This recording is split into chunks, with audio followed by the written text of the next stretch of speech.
At dahil Saturday ngayon, walang pasok yung mga kids, sabi ko sa sarili ko is, magpapahinga muna ako, hindi ako magkikilos muna. Ng mga 30 minutes lang naman. Kasi, wala naman pasok yung bata, diba? So, magre-relax lang ako ngayon ako makakapag-relax dahil, syempre, may bantay yung maliit, nandiyan yung mga kapatid niya. So, ayan. This is my Saturday. Morning Saturday.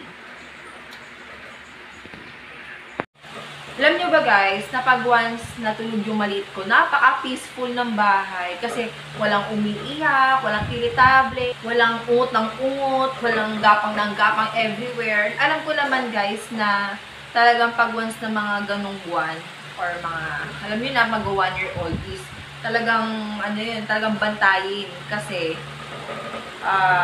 syempre baka kung anong may subo, makain, or madapa, masaktan.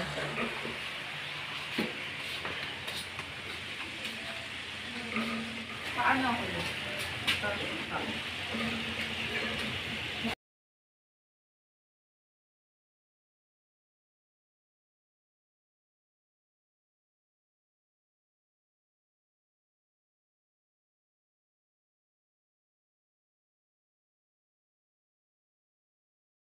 Kami dun sa kinain namin kanina na rice, tapos tinapay. So, ngayon, may go-to food kami.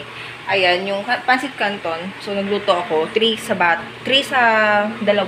Akin yung 2. Ganun kami kalakas kumain. Pero hindi yan araw-araw ha.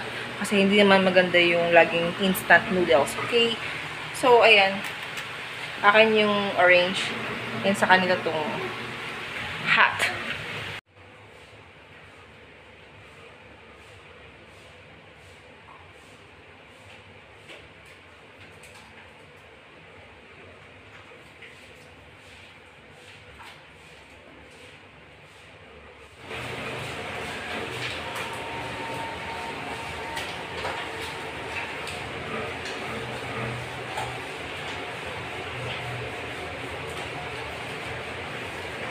So, ayan guys, kakatapos ko lang mag-half bath. And makikita nyo guys, ang aking bare face, kung gaano kadumi dahil sa tigyawat.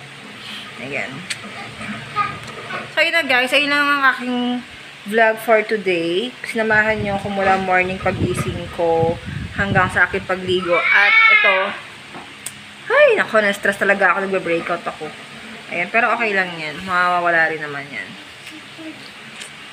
So, yun na guys. Thank you for watching. See you in my next video. Bye.